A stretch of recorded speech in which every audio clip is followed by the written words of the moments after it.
Baik, bismillahirrahmanirrahim. Assalamualaikum warahmatullahi wabarakatuh. Di sini kami kelompok 2 akan mempresentasikan pentingnya tujuan dan proses dan ruang lingkup administrasi pendidikan yang dimana beranggotakan dua orang. Yang pertama itu saya sendiri, Syifa Mar'atu Soleha dengan NIM 230730028 dan yang satu lagi teman saya yakni Siti Latifah dengan NIM 232310086. Selanjutnya untuk materi pertama, di sini saya yang akan menjelaskan yaitu tentang pentingnya administrasi pendidikan.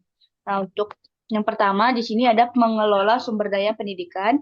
Kemudian yang kedua ada menciptakan lingkungan belajar yang positif. Yang ketiga yakni menjamin efektivitas dan efisiensi pendidikan. Yang dimana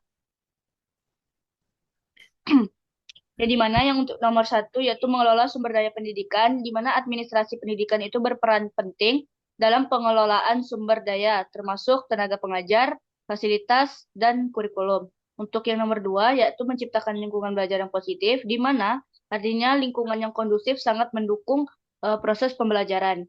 Kemudian yang ketiga, yakni menjamin efektivitas dan efisiensi pendidikan. Nah, di mana di poin tiga ini, administrasi yang baik itu memastikan bahwa semua proses pendidikan berjalan dengan baik dan sesuai dengan tujuan yang ditetapkan. Selanjutnya,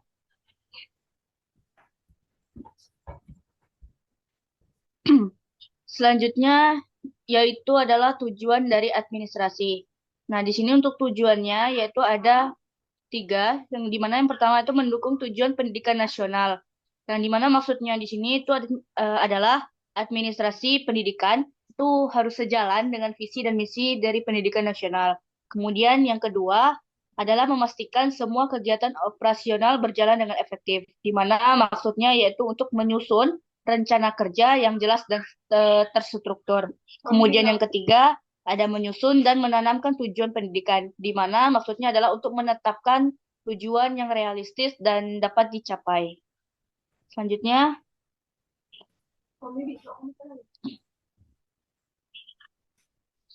yakni proses administrasi pendidikan. Yang pertama yaitu ada perencanaan, yaitu untuk menentukan tujuan dan cara pencapaiannya. Kemudian ada pengorganisasian, di mana untuk membangun sebuah struktur kerja. Kemudian ada penggerakan, yaitu untuk mengarahkan anggota untuk mencapai tujuan. Kemudian ada pengawasan, yakni untuk memastikan kualitas dan efektivitas. Selanjutnya, materi selanjutnya akan disampaikan oleh teman saya kepada Siti Latifah, disilahkan. Ya, baik. Saya akan menjelaskan lebih lanjut mengenai proses dari administrasi pendidikan ini. Jadi, proses administrasi pendidikan itu memiliki beberapa hal yang harus dipersiapkan. Yang pertama adalah perencanaan. Perencanaan ini adalah menentukan tujuan dan cara untuk mencapainya. Rencana harus dibuat agar semua tindakan terarah dan terfokus pada tujuan yang hendak dicapai. Kemudian rancangan yang disusun dalam konteks pendidikan menurut Dr. Hadari Nawawi itu meliputi ada perumusan tujuan yang hendak dicapai, kemudian penentuan bidang atau fungsi unit sebagai bagian-bagian yang akan melaksanakan kegiatan untuk mencapai tujuan, dan juga menetapkan jangka waktu yang diperlukan serta menetapkan metode atau cara untuk mencapai tujuannya itu.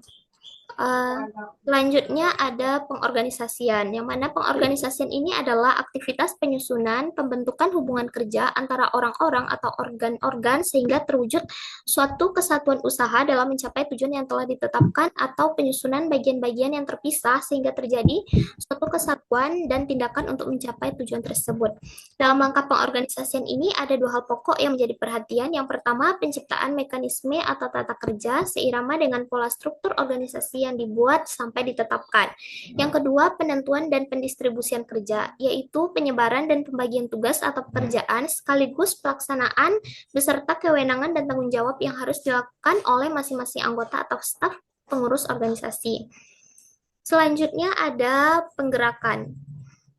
Penggerakan itu adalah tindakan untuk mengusahakan agar semua anggota kelompok dapat berusaha untuk mencapai sasaran-sasaran sesuai dengan perencanaan dan usaha-usaha organisasi.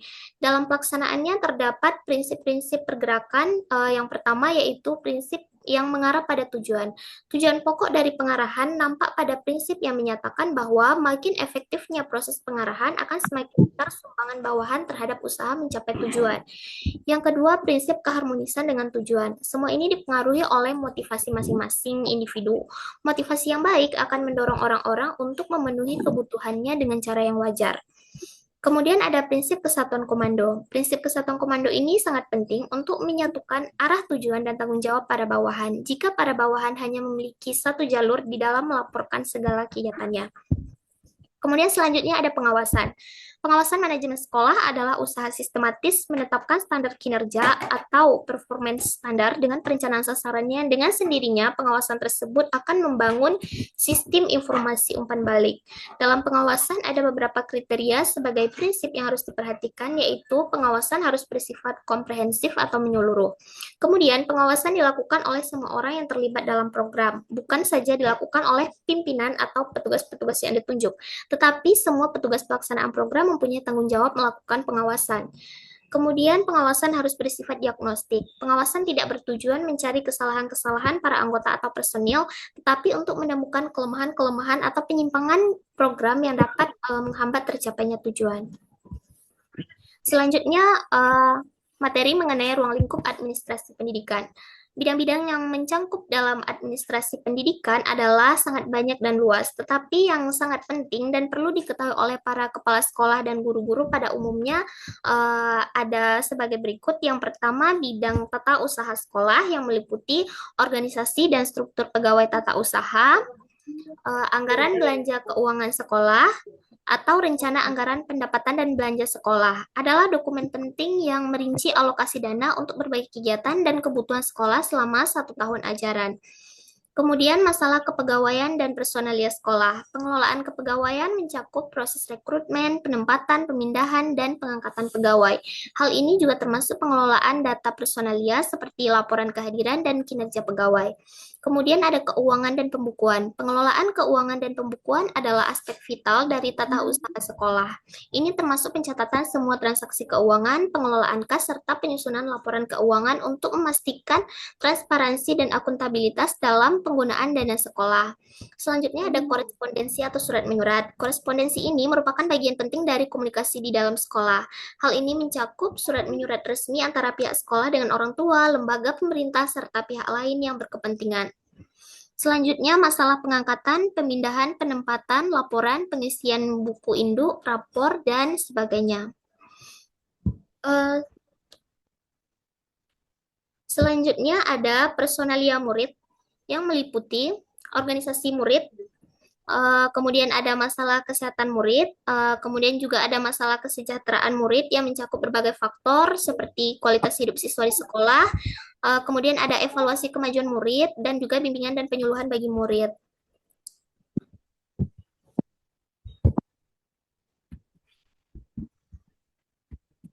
Selanjutnya ada bidang personalia guru yang meliputi pengangkatan dan penempatan guru, organisasi personel guru, masalah kepegawaian, masalah kondite atau perilaku dan evaluasi kemajuan diri guru, serta refreshing dan upgrading guru-guru. Selanjutnya ada bidang pengawasan atau supervisi yang meliputi usaha membangkitkan semangat guru-guru dan pegawai tata usaha dalam menjalankan tugasnya masing-masing. Kemudian mengusahakan dan mengembangkan kerjasama yang baik antara guru, murid, dan pegawai tata usaha sekolah. Selanjutnya ada bidang pelaksanaan dan pembinaan kurikulum yang meliputi berpedoman dan menerapkan apa yang tercantum dalam kurikulum sekolah yang bersangkutan dalam usaha mencapai dasar-dasar dan tujuan pendidikan dan pengajaran. Hal ini melibatkan semua pihak di sekolah, yaitu guru, kepala sekolah, dan pegawai tata usaha untuk memastikan bahwa setiap elemen dalam kurikulum diterapkan secara konsisten dan efektif.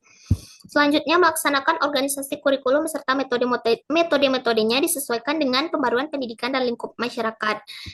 Ini berarti bahwa kurikulum tidak hanya harus relevan dengan standar pendidikan nasional, tetapi juga harus responsif terhadap perubahan sosial dan budaya di lingkungan sekitar.